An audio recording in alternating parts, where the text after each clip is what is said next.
A young woman, her lips trembling and tears glistening in her eyes, stared toward the the most important person in her life. But he, with eyes so cold they sent shivers down her spine, merely turned his head over his shoulder in her direction. Without letting go of her hand, he continued dragging her roughly forward, indifferent to her protests that she had done nothing wrong. Her attempts to free her hand were utterly futile. The man did not utter a single word to her. What could have happened to bring their relationship to this point? Sudden cries of the princess fainting, a strong poison in her glass of red wine, and then everything blurred like a fog. Trembling hands, an abrupt accusation of poisoning the princess in front of all the guests. It all made perfect sense in their eyes. The girl's pleas sounded pitiful at best. The accused woman tried desperately to convince Mikhail, who was supporting the unconscious princess by the waist, that all she wanted was a drink, but he cut her off sharply, lifting the poor princess into his arms. Loudly, he announced a plausible motive that sealed her guilt, the recent incident when he rejected her and fell for the very woman now lying unconscious. Everyone stared at the supposed murderer with horror and disgust, while her heart skipped a beat. A hum of whispers spread: jealousy, obsession, disgrace, even harassment of the princess herself. Her hands, still trembling, fidgeted with the fabric of her dress. Even if part of the gossip was true, her hatred for the princess who stole her fiancé, the accusations of murder were both wrong and, in a way, understandable. From behind her, the last person who might contest her fate appeared, her father, but he would never go against the king's order to throw his daughter in the dungeon. Desperately seeking support, she reached for his hand, only for him to jerk away in disgust, snatching away her last shred of hope. Bowing to the king, he took responsibility for her arrest, yet the king, to prevent any possible aid from her father, ordered her to be taken to the most dreadful place, the Room of Shadows. There was no escape, not with weapons, not with magic. Anyone who entered that place never returned. Driven by despair, the accused woman bit her lip. If her father truly intended to take her there, it only confirmed his hatred and abandonment of her. When they reached the dark chamber, she stared blankly into the void, her tears long spent, her despair at its peak. Her heart beat unevenly as they stood before the final door, the entrance reserved for the worst of criminals. Her eyes welled anew, stung by the injustice of being cast aside in such a manner. Yet, a part of her had expected this. Her father had never shown interest in her. Even in her childhood, he had been cold. Every display of emotion or affection without a concrete reason was met with yet another reproach, deeply painful for a child. Even mealtimes were never shared, even during significant moments in her life. Surely, even now, he couldn't care less. If he had never loved her, why would he show mercy now? Such thoughts were so naive, they were almost laughable. Suddenly, her father retrieved a bundle of cloth, tied with a cord from his jacket, and placed it into her trembling hands, ordering her to take it with her. A beautiful heirloom dagger in an ornate sheath. She couldn't fathom why such an object would be necessary in a place as horrifying as the Room of Shadows. One last pitiful plea escaped her lips. In vain. Fear, confusion, betrayal, and hopelessness surged within her, and with no one to witness her pain, she broke down sobbing inside the dark cell. The dagger lay nearby, untouched in its sheath. Suddenly, there were shouts outside. The guards seemed to be addressing the prince, a man surrounded by dark rumors. Whenever anyone dared defy him, even his closest allies, they met immediate death. A new wave of panic engulfed her as she recalled that members of the royal family had the right to visit this cursed place. And now, he had come for her, to interrogate her for attempting to murder his sister. The guards hesitated to intervene. The prince unsheathed his sword, threatening bloodshed. It dawned on her why she had been given the dagger, a final mercy. Her head throbbed in time with her heartbeat, and her trembling hands reached for the bundle. Though he promised not to kill her, he could do something far worse. Through the imposing helmet, his red eyes surveyed her with astonishment. The prince recognized her. Her gaze met his, and in terror, she raised the dagger above herself, casting aside its sheath. She saw this as the best outcome, better than the tortures he might inflict. The prince froze, stunned by the actions of the Duke Floyan's daughter. But then, he lunged toward her in an attempt to stop her. It was too late. The one who had been abandoned, the one who had been betrayed, the one who longed for love but received none, not even from her own father, drove the cold blade into her beating heart, finding her release. And thus ended the novel. This part spanned an entire year. An interesting story, yet the ending, rather disappointing. Now Jubelian sat once again at a table, wearing a wide-brimmed sun hat, a cup of tea in her hand. and Mikhail standing behind her. At first, she reproached him for being so late, but contrary to what he assumed, she hadn't summoned him for that reason. Jubelian, or rather, the soul of the reader now inhabiting the heroine, calmly and without softening her words, declared her desire to end their relationship. The new, resolute Jubelian would not allow such a tragic ending to repeat. Initially, Mikhail was taken aback by her words, but assuming it was just another dramatic act from the girl, he dismissed it as nonsense. The protagonist of the novel, Marquis Mikhail Albert Hessen, was a man Jubelian had once loved with all her heart. Naturally, from someone so self-absorbed and confident in her feelings, such a response was expected. However, the person standing before him now was an ordinary woman from the real world, a woman struck by a car and inexplicably reincarnated into the body of the villainess. She had only remembered a few days ago that she had been dating him for 2 years. If one were to compare the original heroine to the soul currently inhabiting her body, they were as different as night and day. The first was a harbinger of chaos, issuing threats, insults, and humiliations. She would do anything to torment anyone who dared approach her Mikhail. When he was the first, and only, one to show kindness to the poor girl, unloved even by her own father, she latched onto him, driven by her scars and lack of affection. He became her necessity, her passion, a dependency she called love. But the new Jubelian was determined not to repeat the same mistakes that led to her grim fate. Insisting that the breakup was real, she knew caution was now paramount. To eliminate any misunderstandings, she repeated again that they were no longer together. Mikhail turned away proudly, choosing to believe her. Then, slamming his palm on the tea-laden table with force, he ordered her never to cross his path again. Jubelian only smiled calmly, confident that she had likely avoided a terrible end. With a polite apology for any inconvenience, she sincerely wished him happiness. Surprised, Mikhail watched her leave, though he remained convinced this was just another elaborate act for attention. But this time, the Marquis found himself inexplicably angered by it all.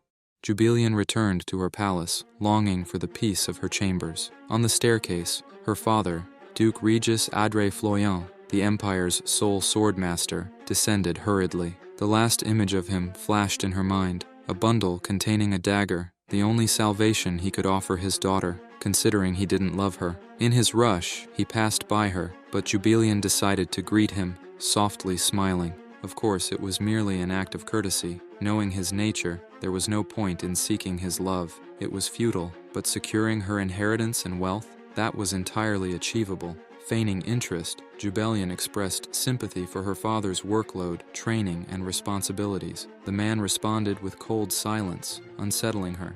Deciding to excuse herself politely, she suggested he rest and mentioned she would retire to her chambers. As she ascended the stairs, her father spoke softly, stating there had been no training today. Startled, she turned to confirm she hadn't misheard. He added that she had returned much earlier than usual. It was surprising he had noticed, though it was true. In the novel, his daughter often lingered after Mikhail, returning home late, but confessing such a thing, especially to her father, was unthinkable. Instead, she bluntly admitted to breaking off her engagement. His face changed instantly. Adré approached her with hurried steps, gripping her shoulder and demanding an explanation. She suddenly remembered her father trusted his subordinate, Mikhail. Left with no choice, she truthfully admitted he didn't love her and added that she saw no point in a marriage without affection. Her response clearly angered the Duke, and she grew afraid. She regretted confessing everything. It seemed her father had already envisioned his subordinate as a surrogate son. Adré had only one heir, and therefore no true successor, but there was no turning back now. Jubelian continued, speaking of the importance of love and happiness in her marriage. Surprised, he raised an eyebrow, then turned and walked away without saying a word, not even sparing her a glance. It was expected, after all. He didn't love her, and had already betrayed her once before. Jubelian decided not to trouble her departing father, leaving things to take their course. A maid stood outside her chambers, recalling her mistress's unrestrained fury whenever she was upset. After the breakup, she assumed Jubelian would be livid and hesitated to enter, but there was no avoiding her duties. Knocking carefully, the maid announced the bath was ready, entering cautiously, only to freeze mid-sentence. The usually tempestuous mistress, prone to smashing everything in her anger, sat quietly on the bed, hugging her knees and crying. Shocked, the maid lingered in the doorway, as an equally startled Jubelian realized she had been caught. The maid, worried, asked if she was all right, but Jubelian simply apologized. Her tears, caused by a yawn, had been misunderstood. Claiming exhaustion, Jubelian told the maid she would bathe the next day. Too intimidated to protest, the maid complied. Jubelian grew self-conscious at her silence. Did she truly look that pitiful? Continuing to excuse herself, Jubelian reassured the maid, who reluctantly left her alone. Grateful, Jubelian thanked her. Overwhelmed, the maid fled from the room, leaving Jubelian puzzled and reflecting on the need to be kinder to her servants. Outside the door, the maid worried deeply about her mistress's heartbreak. With tears in her eyes, she hurried away from Jubelian's chambers, only to encounter a Dre. He noticed her distress and asked about his daughter's tears. The maid froze in shock, but the Duke firmly ordered her to explain everything. Removing his glasses, he fixed her with a piercing gaze, listening intently.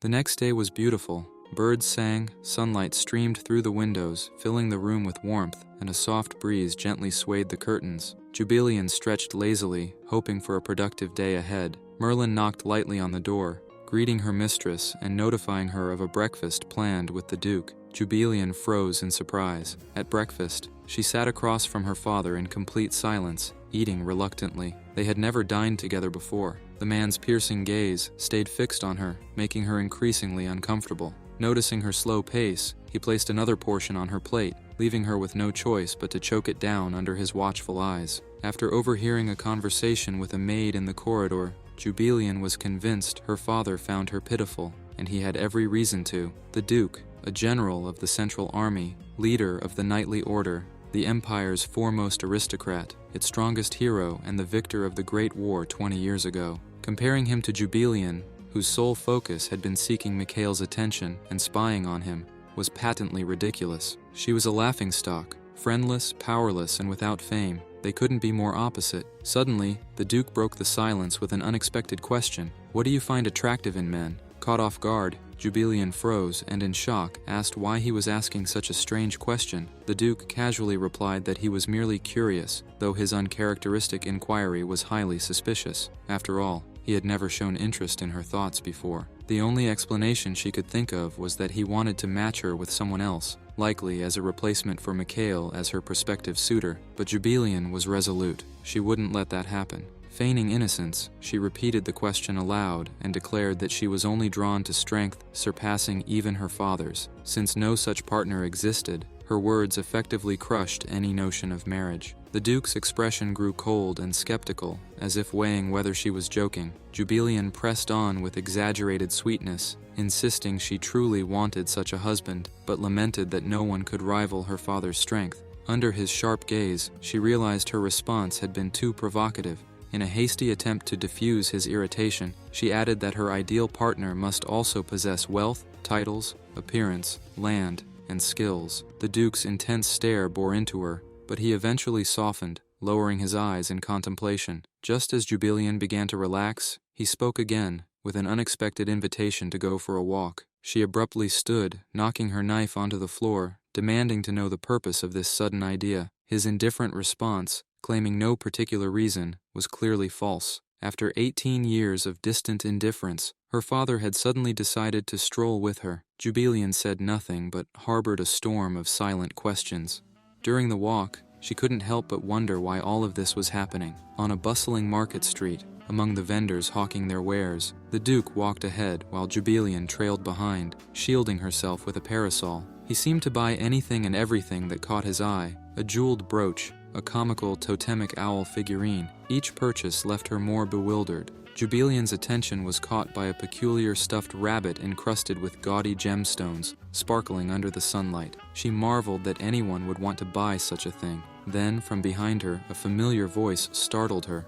It was her father, commanding the merchant to sell him the rabbit as well. She was left to puzzle over his behavior. Was he deliberately buying everything she glanced at? Jubelian longed to escape and return home, but her attention shifted when a cloaked figure silently passed by. Even the Duke turned to observe the woman carrying a sword, instructing Jubelian to wait while he spoke to her. Jubelian's curiosity spiked. Rumors swirled about Lady Julia, the former captain of the late Empress's guard, who had disappeared years ago. Could this be her? There hadn't been another female warrior in the Empire since Julia's disappearance. Meanwhile, the street buzzed with whispers about Duke Floyan's rare presence in the market, and of course, his infamously peculiar daughter. Embarrassed, Jubelian slipped into the first shop she saw, only to be greeted by a burly man standing beside a taxidermied bear. The shop, as the sign indicated, sold armor and weaponry. The merchant politely asked why a refined lady would visit such a place. Flustered, Jubelian stammered in response, trying to explain herself. With a knowing smile, the merchant assumed she was a buyer and complimented her excellent taste, asking what she needed. Heavy footsteps approached from behind her, and a rough hand placed something on the counter with a metallic clang. A deep voice inquired about its price. Jubelian hesitated, glancing back to see a man in dark clothes with a hood and red eyes. Their gazes met briefly, and she quickly looked away, flustered, feeling she had stared too long. She wanted to apologize, but before she could speak, he snapped, asking why she was gawking at him, then curtly told her off. Mixed emotions surged within Jubelian. It would be a lie to deny that his appearance wasn't eye-catching. His chiseled nose and expressive eyes gave his face a pleasant allure, yet his speech, in stark contrast, was utterly repelling. Feeling an urge to teach the boy a lesson, she assumed a serious tone and accused him of taking precisely what a young lady would need. The vendor, visibly shocked, asked if she was sure it was necessary, to which she calmly affirmed that it absolutely was.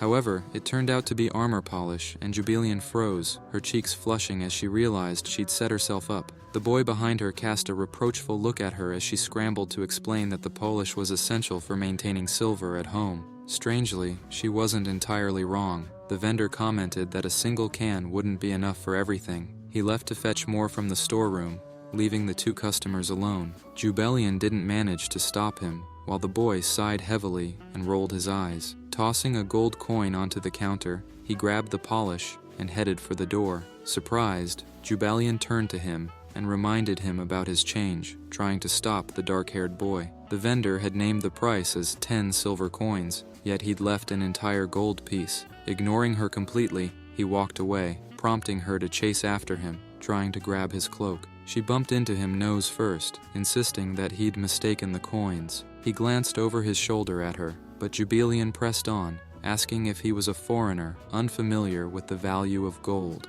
Whispering as though sharing a grand secret, she informed him that 1 gold coin could buy 10 cans of polish. The man raised an eyebrow at her words, but before he could respond, the vendor returned with a box of 10 cans for her. Despite her protests that it was far too much, the vendor was adamant. Taking advantage of the moment, the second customer turned and exited the store, the doorbell jingling softly as he left. Lost in thought, he left the bustling city and headed for the forest. By his horse stood a figure in similar attire, kneeling on one knee in a respectful greeting.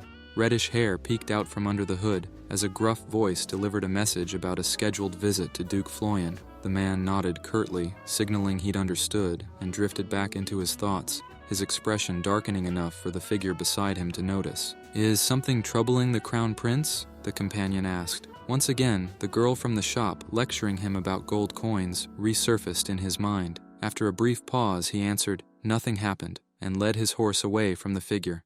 Meanwhile, Duke Floyan examined the box in his daughter's hands and finally asked what it was, putting her in an awkward spot. Jubelian couldn't stop thinking about the strange man who had walked away after leaving 10 times the amount required on the counter. Was he truly that wealthy? Adrian sighed, but refrained from asking further questions, suggesting they continue their errands. Jubelian remembered that even for her family, 1 gold coin was far from an insignificant amount. The sun dipped below the horizon, turning the sky into a swirl of rosy cotton candy. The long day had left Jubelian exhausted. Her legs barely carried her anymore. Up ahead loomed a staircase that made her head spin just looking at it, but she resolved to appear strong for her father and his estate. Even one misstep might ruin their seemingly improving relationship. Halfway up the staircase, however, she lost her balance and tilted backward. With a scream, she flung her parasol aside to free her hands for protection, but instead of hitting the ground, she fell into her father's arms. Duke Floyan had caught her just in time. "Are you all right?" he asked. Jubelian apologized, inwardly cursing herself for showing weakness and fatigue in front of him. Without warning, his other arm swept beneath her knees, and she found herself completely cradled in his arms, her cheeks burning with embarrassment. Adrian ordered their immediate return home via carriage and silenced her attempts to protest. Onlookers watched with interest and adoration, while Jubelian wondered what had gotten into her father. She tried to convince the Duke she was fine and ready to continue shopping, but he was unwavering and told her to rest, holding her tighter. In the end, she relented, finding it too hard to decipher his strange motives. Suddenly, a wave of heat overwhelmed her, sweat dripping down her face. She couldn't comprehend what was happening, nor could she hear her father's whispered words as he tried to shield them from prying ears. Nodding weakly, she mumbled something affirmative and, when asked what was wrong, could only ask him not to worry. Moments later, she went limp in her father's arms, falling silent. Her hand dangled lifelessly,